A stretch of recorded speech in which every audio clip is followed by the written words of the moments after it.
जब सब रास्ते बंद हो जाए तब कृपा का रास्ता खुलता है। ये अविश्वासी जीव मानेगा नहीं। अगर इसको थोड़ी भी गली मिली संसार की तो संसार की ही गली में जाएगा, प्रभु के मार्ग में नहीं जाएगा।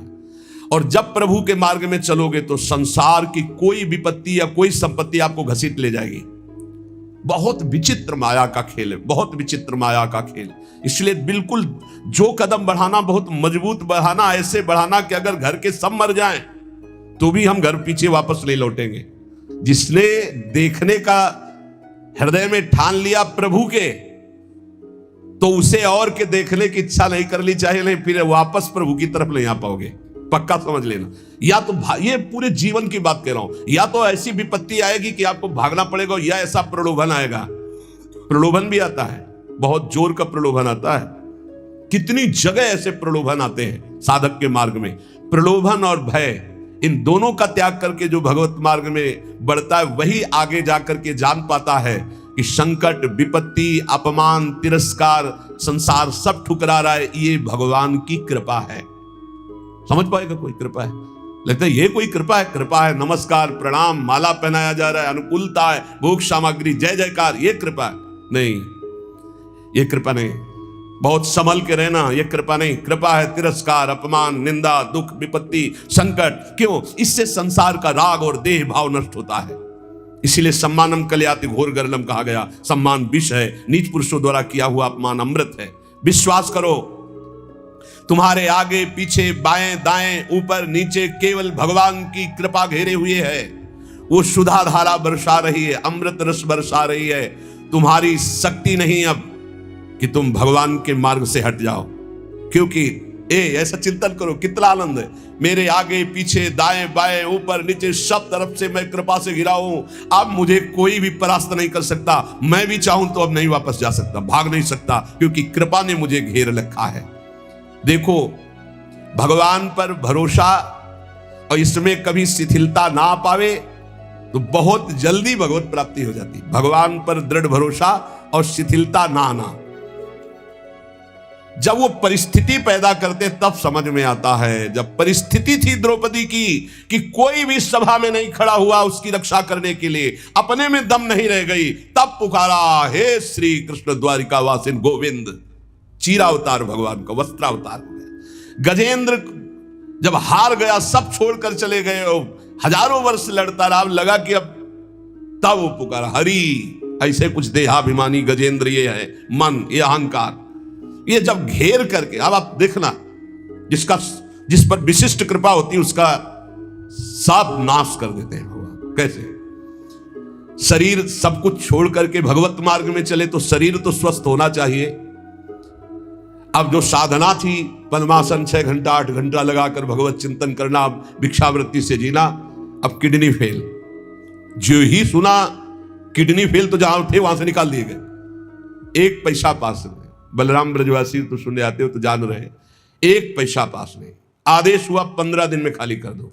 कुछ परिचय हमारा नहीं। जब उन 15 दिन के, हमका 15 मिनट, हम तो भगवत आश्रित है। रोड में राधा वल्लभ जी के सामने झोला लेके बैठे हैं, हाँ मालिक अब बताओ कहाँ। बस इतनी प्रार्थना कि अब काशी वापस न जाना पड़े प्रभु, क्योंकि धाम के बिना हम जी नहीं सकते। आप उस परिस्थिति को झांक भी नहीं सकते कि क्या स्थिति उस समय। अब साधन, ये तो केवल भगवत कृपा से बैठे, हम कोई थोड़ी बैठने लायक है। ये जो बैठकर सत्संग हो रहा है केवल कृपा से हो रहा है। किडनी बैठने लायक नहीं है। वर्तमान में इस समय जैसे आग रखी हो ऐसे जल रही, पर उसका भान केवल श्री जी के प्रताप से नहीं, फेल किडनी से ऐसे नहीं बैठा जा सकता कि इतनी देर बैठ करके प्रवचन किया जा सके। ये नहीं, ये सब अलौकिकता केवल कृपा से हो रही। सर्वनाश स्थिति, स्थान हटा दिया गया, शरीर अस्वस्थ, घोर अस्वस्थ, व्यवस्था पूरी भंग। अब लगा एक, अभी हम समझते थे हम शरणागत हो गए, बचपन से शरणागत हैं। शरणागति बचपन से शुरू हुई, आत्मसमर्पण, और वो होते होते होते होते तब समझ में आया कि अब आत्मसमर्पण पूर्ण हो रहा है। कैसे पूर्ण हो रहा है? अब कुछ नहीं बचा। शरीर का भरोसा गया कि साधना नहीं हो सकती, कोई कहीं कोई अपनापन नहीं। एक एक ऑपरेशन इतने आराम से हुआ कि हम तुम्हें कैसे बताएं। आराम, हर हमें कभी लौट कर जिंदगी में जन्मभूमि नहीं गए जिस दिन से निकले आज तक। कानपुर अस्पताल में गए थे, कानपुर से बहुत दूर ग्राम, कभी नहीं गए, लेकिन एक आशा, एक छोटी सी झीनी रेखा आशा की, कभी तो है ना भगवान उसका भी कोई नहीं तेरा। तो वृंदावन वृंदावन, हमें तुरंत ले चलो वृंदावन। वृंदावन आए और उसी समय से प्रण लिया कि ये प्राण, ये जीवन वृंदावन को समर्पित है। बस एक टूटी सी छत के नीचे हमें हित धाम में रहने को मिला। वो पत्थर टूटे, कभी भी गिर सकते थे, ऐसे छोटी सी, सीधा लेटो तो पैर नहीं, दीवार में ऐसे थोड़ा सिकुड़ना पड़ेगा, और अगर ऐसे लेटो तो बस पैर फैला के एक बीता, बस इतनी, आगे कोई बारंडा नहीं, आगे कोई, वो तो बाद में। ऐसा कष्टपूर्ण जीवन। अब वो आर्त भाव अंदर से जो प्रकट हुआ, हे प्रभु अब तो मैं किसी काम का नहीं, वहीं से बात बन गई। साधना वैसे तो सब चल, लेकिन जो शरणागति की बात आई, जो ठसक की बात आई, जिस ठसक में आप लोगों को हम कहते हैं भगवत प्राप्ति, ये जो हम बोलते हैं ना, ये केवल बोलते ही नहीं है। हाँ, ये बोलते ही नहीं है, बहुत बढ़िया मजबूत नौका मिल गई, खेवैया बहुत चतुर है, आज तक उस खेवैया की नाव में बैठने वाला कोई डूबा नहीं। श्री हरिवंश प्रताप नाम नौका, निज खेवक, भवसागर सुख तरत निकट, हरिवंश जो सेवक। यहां बहुत समझ के, जहां जहां हमारी आसक्ति है उसका राग नष्ट होगा, पक्का पक्का नष्ट होगा। जहां हमने सोचा कि ये मेरा है, वही मेरी प्रियाजू ने ऐसा ऑपरेशन किया कि पूरा गुणा लगा दिया और दिखाई दिया कि नहीं नहीं, ये भूल मत कर, तू किसी का नहीं, तेरा कोई नहीं। भगवान जिस पर विशिष्ट कृपा करते हैं उसके सब सुविधाओं का, ऐश्वर्य का, संबंधों का नाश कर देते हैं। एक बार वो तड़पता है, रोता है, दुखी होता है, जैसे ऑपरेशन, बस ये ऑपरेशन है, सीधे समर्पित हो जाओ। नहीं, अगर वो समर्पित करवाना चाहते हैं ना तो बड़ा ऑपरेशन होगा, मेजर ऑपरेशन, छुटपुट ऑपरेशन नहीं होता, मेजर ऑपरेशन होता है। और इस ऑपरेशन के बाद जो स्वस्थता होती है वही आप देख रहे हो। जो ऑपरेशन हुआ ना, उसकी जो हमारी रोग निवृत्ति हुई, अहम की स्वस्थता जो देख रहे हो वही है। ये जो कुछ देख रहे हो ये वही स्वस्थता है, उसी ने निहाल कर दिया। शरणागति कमाने में बहुत घाटे में थे, और जब हो गए उनके तो पूरी प्रॉपर्टी के अधिकारी हो गए। कुंज महल की टहल सुख, संपत्ति दंपति पाई है। ये दंपति रूपी संपत्ति, श्यामा श्याम हमारे कुंज महल की टहल सुख, दंपति संपत्ति पाई है। जैसे रूप लाल हित प्रीति सो, जो 84 गाई है। श्री प्रियालाल के गुण गायन, प्रियालाल के आश्रित, प्रियालाल के नाम जप, प्रियालाल की सेवा, अपार सुख मिल गया केवल शरणागति पुष्ट होने पर। ये कभी नहीं होता, न साधन का अहंकार का कोई गुंजाइश है। क्या साधना, मरा हुआ आदमी उससे जो करवा रहे। अब हम कह सकते हैं कि हम प्रवचन करते हैं, ये बोलने की क्षमता नहीं, प्रवचन क्या करते हैं? तो श्री जी करवा रही, स्पष्ट हम देख रहे हैं। हाँ, वो वहां से बटन दबा रहे, बस हो रहा है, बस हो रहा है, बस ऐसा। सम्मान की चाह भगवत प्राप्ति में बहुत बाधक है, और ये बड़ी सूक्ष्मता से बड़े ऊंचे ऊंचे साधकों में भी रहती है। ये बहुत बहुत विचित्र बात है। सम्मान की चाह बड़े ऊंचे ऊंचे साधकों में रहती है। बड़ी कृपा हो जाए तो इस सम्मान का भाव नष्ट हो जाए, नहीं तो ये बहुत सूक्ष्म रहता है। यही है सम्मान रूपी जहर का नशा चढ़ रहा है, जहर चढ़ रहा है। ये भगवत प्राप्ति में बहुत बाधक है। और जब भगवत प्राप्त हो जाता है, इस कोटि का सम्मान मिलता है, तो उसको सब भगवान की लीला, वो इस पर कोई भी महत्व नहीं होता। चाहे कोई गाली दे तो बुरा नहीं, और कोई प्रणाम नमस्कार करके प्रशंसा करे तो कोई भला नहीं। वो एक अलौकिक स्थिति होती है। भगवान के नाम पर अपने व्यक्तित्व की पूजा कराना, ये भगवत प्राप्ति से विमुख कर देने वाली बहुत बड़ी कमजोरी है। इसलिए इसको पहचानो अपने अंदर, चाहे गृहस्थ हो चाहे विरक्त हो। जब हम भक्ति करते हैं तो हम कुछ विशिष्ट हैं, अपने व्यक्तित्व की पूजा कराने की भावना अंदर बैठ जाती है। उसमें अहम पूजा करवाना चाहता। पूजा का मतलब आरती से ही नहीं है, मतलब सम्मान देना, आओ आओ आओ, विशेष अधिकार, विशेष सम्मान, विशेष। ये कमजोरी बहुत जोर की होती है। ये कमजोरी भगवान की प्राप्ति नहीं होने देती है। वो इस कमजोरी को अपनी कमजोरी ना मानकर बड़ी ऊंचाई मानता है। हम आपसे प्रार्थना करते हैं, यदि कहीं भी सम्मान की प्रियता हो तो इसे भगवान के बल से हटा दो, नहीं तो ये विघ्नों का जाल फैला देगी। अपने लक्ष्य से ये आपको हटा देगी, अग्रसर होने में बाधा पहुंचा देगी। कठिनाइयां आ जाएंगी आपके मार्ग में जिससे आप नहीं हटा पाएंगे। इसलिए आपसे अनुरोध है कि यदि कहीं किसी के अंदर भजनानंदी सुनने का, अपने को बड़ा भगत है ऐसा सुनने का, मान सम्मान पाने का, तो इसका त्याग कर दो, बहुत जल्दी आनंद की प्राप्ति होगी। जब मनुष्य केवल संसार के अनुकूल भोग पदार्थों की प्राप्ति में भगवान की पूजा का फल मानता है तो बड़ी भारी चूक कर बैठता है। पहला सम्मान, अपनी पूजा करवाना, अहम की प्रतिष्ठा का निषेध। अब यहां कह रहे हैं कि जब कोई उपासक अपने जो चाहा वो हो गया, इसमें भगवान के भजन का, भगवान की पूजा का, भगवान की कृपा का फल देखता, मैं जो चाहता हूं हो जाता है, बोले भारी भूल हो रही है। ये भूल आपको भगवान से विमुख कर देगी। भगवान की कृपा सभी पर, सभी अवस्थाओं पर बरसती है, पर जो अपनी अनुकूलता का भोग करते हैं, जिनकी बुद्धि अनुकूलता में भगवान की कृपा को तौलती है, वो माया के मोह बंधन में, भोगों में फंस जाते हैं।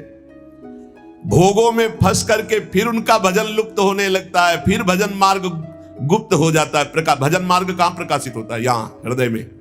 हृदय में भजन मार्ग प्रकाशित होता है, बाहर दौड़ना भजन मार्ग नहीं। हृदय में अंतर्मुख होकर के निरंतर अपने परमात्मा चिंतन में लगे रहना। सबसे बड़ी गलती है भोगों की, मान की, अनुकूलता प्राप्त होने पर भगवान की कृपा मनाना।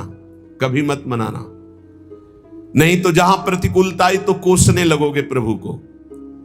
मनुष्य का भजन, भगवान नाम जप, शास्त्रों का स्वाध्याय, ठाकुर सेवा, इसका फल है भगवान में प्रीति हो जाना। इसका फल है दुख सुख लाभ हानि मान अपमान में समान स्थिति रहना। दुख सुख लाभ हानि मान अपमान में समान स्थिति रहना, यह भजन का फल है। पर जो उपासक मनमानी पूर्ण होने पर भगवान की पूजा भजन की सफलता मानता है, तो जहां भारी प्रतिकूलता हुई ना उसकी सोच उल्टी होने लगती है। ऐसे हमें अतरे दिन सुनने को मिलता है एकांतिक में, तो ये लिखा है, जो सुनने को मिल रहा है वही लिखा है। इतने दिन जल चढ़ाया, इतने दिन पूजा की, हमारे अमुक परिवार के सदस्य को भगवान मार दिए। क्या चला जाता उनका अगर वो ऐसा ना करते तो? जो पहले कृपा भगवान की थी अब वो नहीं रही। वो क्षोभ कर बैठेगा, वो भगवान के मंगल विधान में अन्याय मान लेगा, यहां तक कि फिर उसके हृदय में ऐसी नास्तिकता आ जाएगी कि बिल्कुल सत्य ऐसा ही है। कितने लोगों के भाव बिगड़ जाते हैं ऐसे, जो उनको सही सत्संग नहीं मिला, जो सही भजन में नहीं लगे, उनको ये कह करके वो भगवान के मार्ग से भ्रष्ट हो जाते हैं। इसलिए हमारी कामनाओं की पूर्ति हो तो भगवत कृपा, ये मानना छोड़ दो। मनुष्य को सफलता मिलती है शुभ कर्म से, वो असफलता मिलती है अशुभ कर्म पाप से, और भजन से बल मिलता है सफलता असफलता में समान रहना। ये बात समझो, भजन का फल क्या है? भजन का फल सफलता नहीं है, जो चाहे वो मिल गया ऐसा नहीं है। भजन का फल है सुख दुखे समय कृत्वा लाभा लाभौ जया जयो। जय और पराजय में, हानि और लाभ में, सुख और दुख में समान भाव रखना, ये भजन का फल है। सुख मिलना शुभ कर्म का फल है, दुख मिलना अशुभ कर्म का फल है, और सुख दुख में समान स्थिति रखना, ये भजन का फल है, ये भगवत कृपा का फल है। अपनी कर्म वृत्ति को अहंकार की प्रधानता देकर, मैंने ये कार्य किया, मैंने भोग लगाया, मैंने आरती की, मैंने भजन किया, मैं तीर्थ यात्रा में गया, मेरी कामना पूर्ण हो गई। अपनी बुद्धि, अपना बल, अपना भाव, अपना कला कौशल का घमंड अंदर रहता है। इसीलिए साधन करने पर, तीर्थ याटन करने पर, दान करने पर भी उसका जो फल है समता, वो नहीं आ पाती। वो ममता में ही फंसा रहता है। ये जैसे जैसे अहंकार बढ़ता जाता है वैसे वैसे साधना में विघ्न उपस्थित होते आए। सफलता हो गई तो मैंने विजय प्राप्त की। ये जो थोड़ा साधन करने पर अपनी सफलता दिखाई दे तो रोना चाहिए, हमने जो सोचा वही हो गया। बहुत खर्चा हो रहा है भजन तुम्हारा जो भगवत प्राप्ति के लिए। सफलता मैंने प्राप्त की, अपनी बुद्धि का बल, अपनी बुद्धि का कला कौशल घमंड, ये परमार्थ से भ्रष्ट कर देता है। तो भगवान को प्राप्त करने के लिए उपासक को चाहिए कि भगवान कामना आवे तो एक तो कामना ना करे, अगर आवे भी तो भगवान से ही बहे। वो कामना समर्पित करते हुए ये प्रार्थना करे कि प्रभु मंगल भवन, ये कामना आई है, यदि आपके भजन में सहायक हो तो पूर्ण कर देना, और भजन में यदि बाधा करने वाली हो तो कभी पूर्ण ना करना।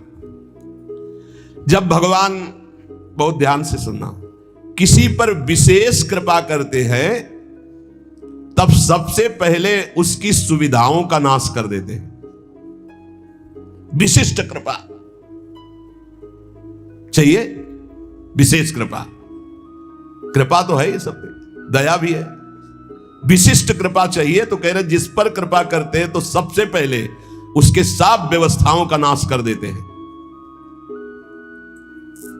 बहुत कठिन कृपा है।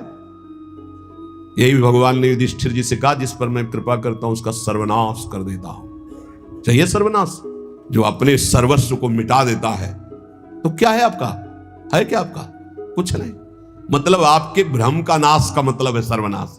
आप समझ लीजिए, डरना नहीं। भगवान के भजन का मतलब विशिष्ट कृपा, विशिष्ट कृपा का मतलब है एकदम सर्वनाश कर दे। तो चक्रवर्ती सम्राट अम्बरीश जी थे महाभागवत, और दरिद्रता की हद थी सुदामा जी के यहां, तो सुदामापुरी खड़ी कर दी। समझो यार, भगवान जिस पर कृपा करते हैं, कंठी न बांधूं क्या चलेगा? क्योंकि लोग उपहास करते हैं, घर में ऐसा कहते हैं, सेवा न रखूं क्या? तो क्या समझते हो, भगवान के मार्ग में चलने के लिए जब एक संसार का पति वर्ण करती है तो ठसक से सुहाग भर के चलती है, वो किसी के उपहास को डरती है। तुम जगत के मालिक का सुहाग भरे हुए हो, ये तिलक, ये कंठी, तुम्हें शर्म आती है इस बात के लिए कि कोई तुम्हें भगत कहकर उपहास करेगा तो तुम कंठी तिलक उतार दोगे? कैसी निष्ठा है? भगवान अपमान करवाएंगे, भगवान उपहास करवाएंगे। क्यों? ये दवा है, दवा। इसके बिना ये भवरोग ठीक नहीं होगा। ये दवा मिलेगी, पहले से बता रहे, थोड़ी कड़वी दवा है, मिलेगी। और जिसको ना मिल रही हो तो अभी अस्पताल में भर्ती नहीं हुए हो, आप अपने को स्वस्थ मानते रहो, नाड़ी पकड़े जाएंगे, हर दोस्त सामने आ जाएंगे, फिर दवा शुरू होगी। क्योंकि एक कह रहे थे कि आप कहते हो भक्ति में बड़ी प्रतिकूलता आती, मेरे जीवन में तो कोई प्रतिकूलता नहीं, तो अभी वो भक्ति आई कहां है? ऐसा क्यों करते हैं? क्योंकि जहां जहां हमारा राग है उसका नाश होकर भगवत प्राप्ति के लिए जो जो हमें सद्गुण चाहिए वो श्री भगवान देते हैं। इसलिए कभी शिकायत मत करो। भगवान की जब कृपा होगी तब आपको लौकिक भोगों की तरफ बढ़ने में असफलता होगी। जो तुमको प्यार करते थे वो ठुकरा देंगे, जो तुम्हारा सहयोग करते थे वो बंद कर देंगे, जो तुम्हारा नमस्कार प्रणाम वो तुम्हारा तिरस्कार अपमान कर देंगे। तब आपका हृदय आसपास से टूट करके एकमात्र भगवान की तरफ जाए। अगर चिंतामणि ने धक्का देके न निकलवाया होता तो बिल्व मंगल जी बिल्व मंगलाचार्य न बनते, पक्का।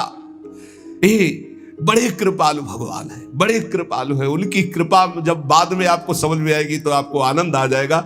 स्थिति एक बार ऐसी जीवन में जरूर आती है जब सर्व आश्रय टूट जाते हैं, केवल प्रभु का आश्रय। भगवान और धर्म, इन पर चलने वालों को कसौटी देनी होती है, वो महान दुखों से मुक्त होने के लिए। असंभव को भी संभव करने वाले तुम्हारे स्वामी तुम्हारे सामने जो अपमान और दुख भेज रहे हैं, इसका रहस्य है, इसमें छुपा हुआ रहस्य है। इसलिए कड़ुआ बोल रहा है तुम्हारे सामने, क्यों बोल रहा है? क्योंकि भगवान उससे बुलवा रहे हैं। तो क्यों सुनवा रहे हैं? क्योंकि तुम्हारे अंदर इस कड़वी दवा की जरूरत है। प्यारे, प्रार्थना मान लो, विरोध मत करना, गाली पलट कर मत देना, बहुत जल्दी आपका हृदय निर्मल हो जाएगा। किसी की संसार में शक्ति है कि तुम जिसके सेवक हो तुम्हें कोई गाली दे सके, तुम्हारी तरफ कोई आंख उठा सके? अगर वो आंख उठा रहा है तो मेरे स्वामी ने उसको बोला है कि जाओ इसे आंख दिखाओ, इसको गाली दो। क्यों? क्योंकि कोई है अंदर ऐसा जहरीला फोड़ा, उसका ऑपरेशन हो रहा है, दवा दे रहे भगवान। विश्वास कर लीजिए, भगवान की कृपा से तुम्हारे अंदर ऐसी स्थिति उत्पन्न होगी जो क्षम होगी, जो सारी सफलताओं को लांग कर परमानंद में डूब जाओगे। इसलिए उपासक केवल भगवान को देखे। जहां कोई अपमान हो रहा है, जहां कोई परिस्थिति, जहां कोई दुख है, जहां कोई तिरस्कार, जहां कोई भगा रहा है, उस समय देखे कि मेरे भगवान का विधान है, मेरे हरि का विधान है। जब तक प्रशंसा करने वालों के प्रति, आश्रय देने वालों के प्रति, अनुकूल भोग देने वालों के प्रति, बंधु बांधवों के प्रति, रिश्ते नातों के प्रति थोड़ा भी संबंध रहता है, तब तक भगवत शरणागति पूर्ण नहीं मानी जाती। पूर्ण भगवत शरणागति के लिए जगत का अपनत्व, बंधुत्व, रिश्ते नातेदारी, अपनी क्षमता, अपनी महानता, इन सबको मिट्टी में मिलाना होता है। तब भव समुद्र से पार होकर वो परमानंद में डूबता है। लेकिन हम आपको ये सब डर लग रहा होगा आपको सुन के, तो मत डरना, क्योंकि हम प्रियाजू की शरण में हैं। समझ गए? हम पूरे चैप्टर को समझा करके और इसके बाद एक ऐसी टेबलेट देते हैं जिसमें आपको बिल्कुल दर्द नहीं होगा, क्योंकि हम प्रियाजू की शरण में हैं। भगवान जिस पर कृपा करते उन पर ऐसी करते, और हमारी प्रिया जो जिस पर कृपा करती हैं तो अवगुण करे समुद्र सम गणत न अपनो जानी, राई के सम भजन को मानत मेरु समान। और अगर महाराज जब हम इसकी परीक्षा लेंगे तो श्री जी कहते हैं फिर हम आपकी परीक्षा लेंगे, तो महाराज कह देते नहीं पास तो प्रिया जी कहती आओ हमारे पास। है? हमारी तो बाजी जीत गई भाई, नागरी दासी जन्म जितायो बलिहारी बलिहारी, हमारी सब ही बात सुधारी, सुधार दी हमारी बात। श्री कुंज बिहारी ने श्री लाडली जी की शरणागति प्राप्त हो गई। यहां लाडली जी की शरणागति में परीक्षा नहीं होती। एक आपको अंदर की बात बता देते हैं, यहां इतनी अलबेली सरकार है, बस पास ही पास करती जाती है। परीक्षा ने कहूं न रिस कहूं, भूली हूं न हो सकी, रहत प्रसन्न सदा ये मुख हास्य। ये बस नाम चलाते रहना। श्री हरिवंश नाम सब सिद्ध सवै रसिक, बिलसे नौ निध्य भुगतें देहि न जाचहीं, पोषण भरन न चिंत कराएं, श्री हरिवंश विभो बिलसाएं, श्री वृंदावन की माधुरी। मेरी महारानी जो जिनके अधीन श्री हरि है, उनका स्वभाव है वो न परीक्षा लेती हैं और न वो रोष करती। कहीं आपको प्रमाण नहीं मिलेगा।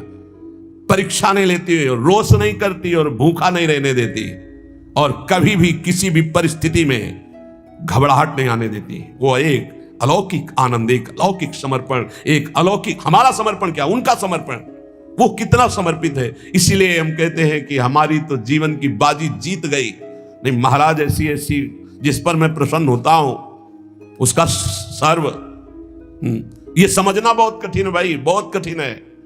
और महारानी जो हर समय प्रसन्न ही रहती, जिस पर मैं प्रसन्न होता हूं, जिस पर मैं कृपा दृष्टि करता हूं, और हमारी श्री जी कृपालुता दयालुता करुणा की समुद्र है। कभी भी कैसो पापी क्यों न हो, हरिवंश नाम जो ले, अलक लड़ेती रीझ के महल खवासी दे। ए भाई, इसीलिए राधा राधा राधा राधा राधा ये पिता है, ये कभी भी चपत लगा सकते हैं, लेकिन अगर माता के आंचल में छुप गए तो वो ऐसे करके फिर ऐसे जब देखती है तो पिताजी भी मुस्कुरा के वापस हो जाते हैं। ये होता है ना, अनंत माताओं का वात्सल्य हमारी प्रियाजू में है। जो लाल जो कहते हैं बहुत ही उद्दंड है, गीता में समझाया, भागवत में समझाया, समझता ही नहीं है, संत गुरु वाक्यों से समझाया फिर भी नहीं समझ रहा, अब इसको दंड देना पड़ेगा। तो श्री जी कहती है अच्छा ये राधा राधा कहता मेरी शरण में फिर भी अनुलिख्या अनंतान तदपराधान मधुपति, रजिस्टर फाड़ दो इसका, रजिस्टर फाड़ दो इसका, रजिस्टर नहीं रहना चाहिए, क्योंकि ये श्री जी का शरणागत। विश्वास कर लो हमारी बात पे, हम किसी ठसक पे बोल रहे हैं, किसी कर्तव्य भाव में नहीं, ठसक पे बोल रहे हैं। महारानी जी की शरण में जो है लाल जो महाराज निहाल कर देते हैं, अपने शरणागतों से भी बढ़कर निहाल। इसीलिए न देवैर न ब्रह्माद्यैर न खलु हरिभक्तैर न सुहृदा दिविर यद्वै राधा मधुपति रहस्यम सुविदितम। ये वृंदावन की महारानी जी के अद्भुत महिमा, हम सब उनकी शरण में हैं, और ये दो नहीं है, ये एक ही है, पर ये दो रूप धारण किए हुए हैं, एक रसदात्री और एक रस धारण। लालजू महाराज रसपान करने वाले, रस धारण करने वाले, और रसदात्री श्री प्रिया जो एक ही तत्व दो रूप। तो महान करुणा समुद्र श्री लाडली जो महाराज हैं। किसी ने कहा कि राधा राधा तो ब्रज में सफल हो सकता है, बाहर इतनी आधुनिकता है कि राधा नाम में प्रीति होना संभव है।